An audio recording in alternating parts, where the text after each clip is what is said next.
Hosea 1 through 7. The word of the Lord that came to Hosea, son of Beeri, during the reigns of Uzziah, Jotham, Ahaz, and Hezekiah, kings of Judah, and during the reign of Jeroboam, son of Jehoash, king of Israel. When the Lord began to speak through Hosea, the Lord said to him, "Go, marry a promiscuous woman and have children with her. For like an adulterous wife, this land is guilty of unfaithfulness to the Lord." So he married Gomer, daughter of Diblaim, and she conceived and bore him a son. Then the Lord said to Hosea, "Call him Jezreel, because I will soon punish the house of Jehu for the massacre at Jezreel, and I will put an end to the kingdom of Israel. In that day I will break Israel's bow in the valley of Jezreel." Gomer conceived again, and gave birth to a daughter. Then the Lord said to Hosea, "Call her Lo Ruhamah, which means not loved, for I will no longer show love to Israel, that I should at all forgive them. Yet I will show love to Judah, and I will save them not by bow, sword, or battle, or by horses and horsemen, but I, the Lord their God, will save them." After she had weaned Lo Ruhamah, Gomer had another son, and the Lord said, "Call him Lo Ami, which means not my people, for you are not my people, and I am not your God. Yet the Israelites will be like the sand on the seashore, which cannot be measured or counted. In the place where it was said to them, 'You are not my people,' they will be called children of the living God. The people of Judah and the people of Israel will come together. They will appoint one leader and will come up out of the land, for great will be the day of Jezreel." 2. Say of your brothers, "My people," and of your sisters, "My loved one." Rebuke your mother, rebuke her, for she is not my wife, and I am not her husband. Let her remove the adulterous look from her face, and the unfaithfulness from between her breasts. Otherwise I will strip her naked, and make her as bare as on the day she was born. I will make her like a desert, turn her into a parched land, and slay her with thirst. I will not show my love to her children, because they are the children of adultery. Their mother has been unfaithful, and has conceived them in disgrace. She said, "I will go after my lovers, who give me food and my water, my wool and my linen, my olive oil and my drink. Therefore I will block her path with thorn bushes. I will wall her in so that she cannot find her way. She will chase after her lovers, but not catch them. She will look for them, but not find them. Then she will say, 'I will go back to my husband as at first, for then I was better off than now.' She has not acknowledged that I was the one who gave her the grain, the new wine and oil, who lavished on her the silver and gold, which they used for Baal. Therefore, I will take away my grain when it ripens, and my new wine when it is ready. I will take back my wool and my linen, intended to cover her naked body. So now I will expose her lewdness before the eyes of her lovers. No one will take her out of my hands. I will stop all her celebrations, her yearly festivals, her new moons, her Sabbath days, all her appointed festivals. I will ruin her vines and her fig trees, which she said were her pay from her lovers. I will make them a thicket, and wild animals will devour them. I will punish her for the days she burned incense to the Baals.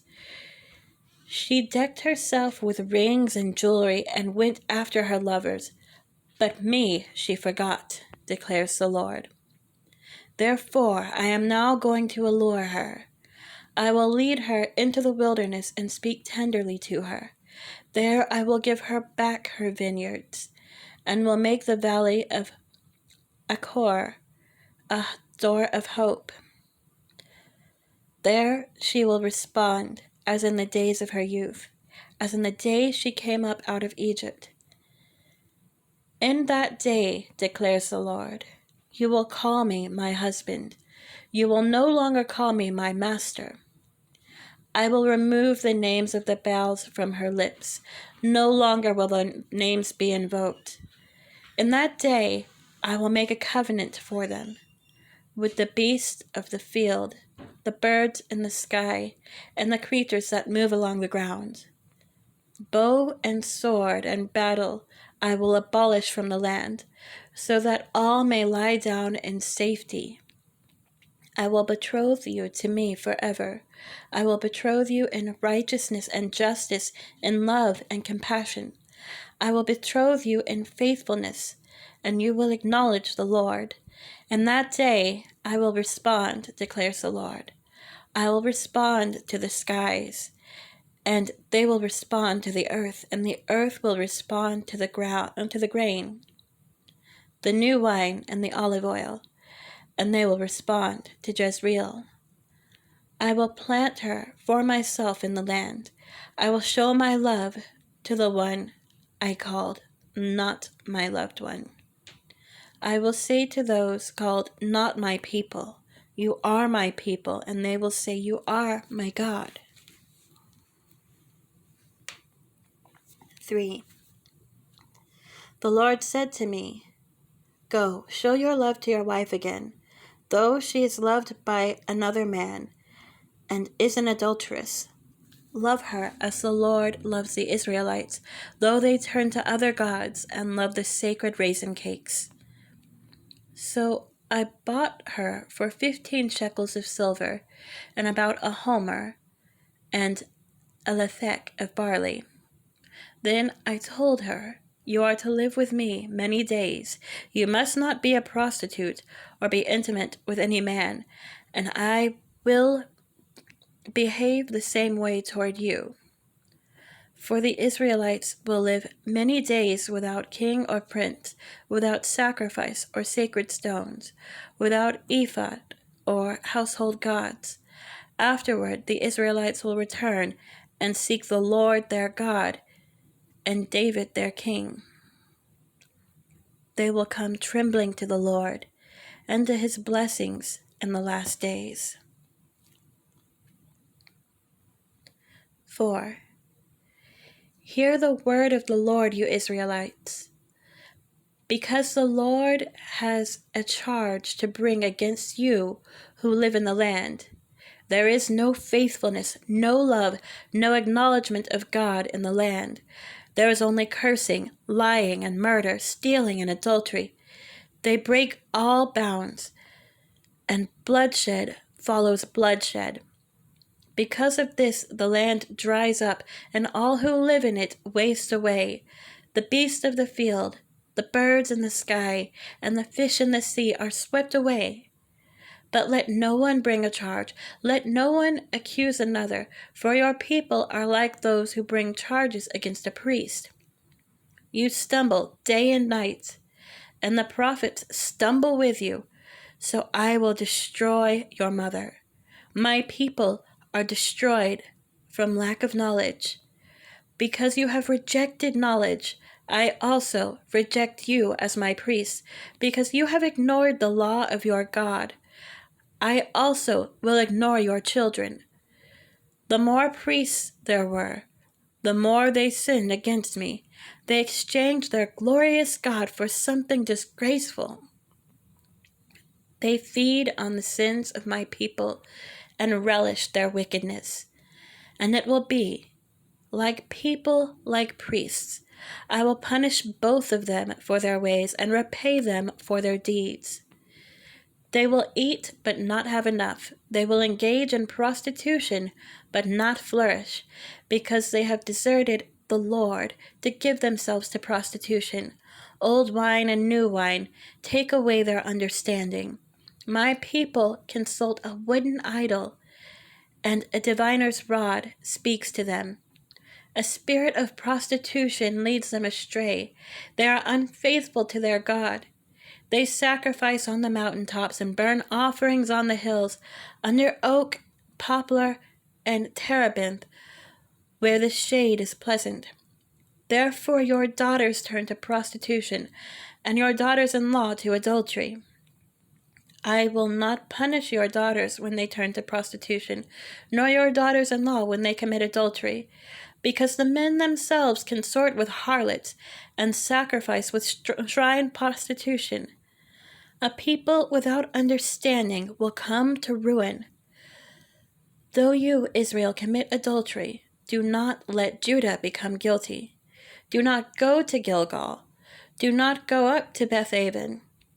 And do not swear, as surely as the Lord lives. The Israelites are stubborn, like a stubborn heifer. How then can the Lord pasture them like lambs in a meadow? Ephraim is joined to idols. Leave him alone. Even when their drinks are gone, they continue their prostitution. Their rulers dearly love shameful ways. A whirlwind will sweep them away, and their sacrifices will bring them shame. Chapter 5. Hear this, you priests. Pay attention, you Israelites. Listen, royal house. This judgment is against you. You have been a snare at Mizpah, a net spread out on Tabor. The rebels are knee-deep in slaughter. I will discipline all of them. I know all about Ephraim. Israel is not hidden from me. Ephraim, you have now turned to prostitution. Israel is corrupt. Their deeds do not permit them to return to their God. A spirit of prostitution is in their heart. They do not acknowledge the Lord. Israel's arrogance testifies against them. The Israelites, even Ephraim, stumble in their sin. Judah also stumbles with them. When they go with their flocks and herds to seek the Lord, they will not find him. He has withdrawn himself from them. They are unfaithful to the Lord. They give birth to illegitimate children. When they celebrate their new moon feasts, he will devour their fields. Sound the trumpet in Gibeah, the horn in Ramah. Raise the battle cry in Bethaven. Lead on, Benjamin. Ephraim will be laid waste on the day of reckoning. Among the tribes of Israel I proclaim what is certain. Judah's leaders are like those who move boundary stones. I will pour out my wrath on them like a flood of water. Ephraim is oppressed, trampled in judgment, intent on pursuing idols. I am like a moth to Ephraim, like rot to the people of Judah. When Ephraim saw his sickness and Judah his sores, then Ephraim turned to Assyria and sent to the great king for help. But he is not able to cure you, not able to heal your sores. For I will be like a lion to Ephraim, like a great lion to Judah. I will tear them to pieces and go away. I will carry them off with no one to rescue them. Then I will return to my lair until they have borne their guilt and seek my face. In their misery, they will earnestly seek me. Chapter 6. Come, let us return to the Lord. He has torn us to pieces, but he will heal us. He has injured us, but he will bind up our wounds. After 2 days he will revive us. On the 3rd day he will restore us, that we may live in his presence. Let us acknowledge the Lord. Let us press on to acknowledge him. As surely as the sun rises, he will appear. He will come to us like the winter rains, like the spring rains that water the earth. What can I do with you, Ephraim? What can I do with you, Judah? Your love is like the morning mist, like the early dew that disappears. Therefore I cut you in pieces with my prophets. I killed you with the words of my mouth. Then my judgments go forth like the sun. For I desire mercy, not sacrifice, an acknowledgement of God rather than burnt offerings. As at Adam, they have broken the covenant. They were unfaithful to me there. Gilead is a city of evildoers, stained with footprints of blood. As marauders lie in ambush for a victim, so do bands of priests. They murder on the road to Shechem, carrying out their wicked schemes. I have seen a horrible thing in Israel.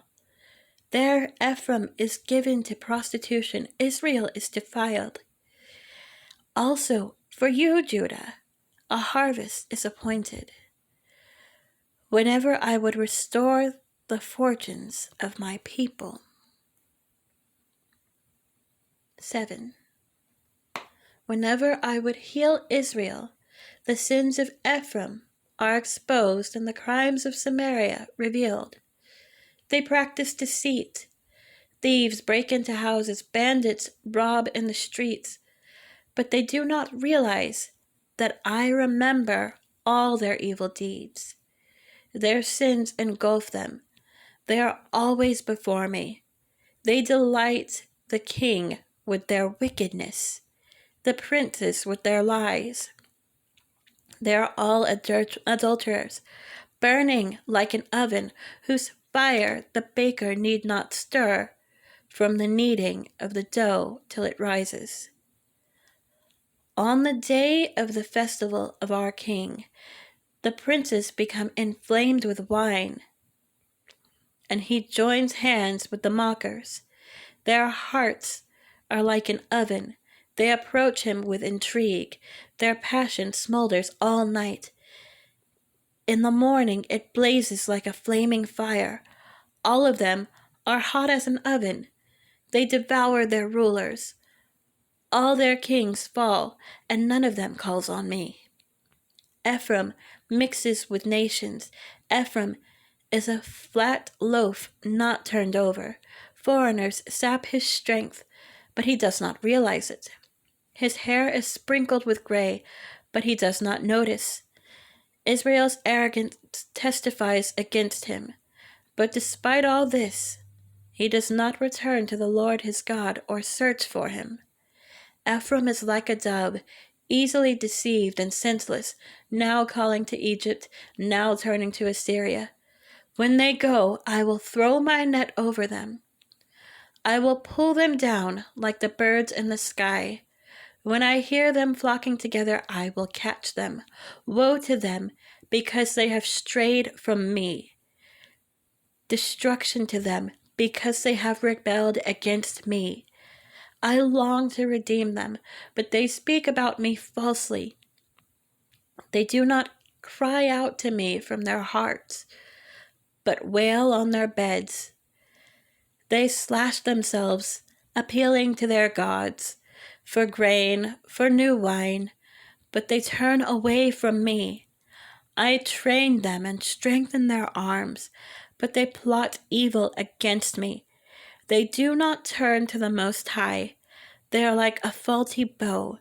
Their leaders will fall by the sword because of their insolent words. For this, they will be ridiculed in the land of Egypt.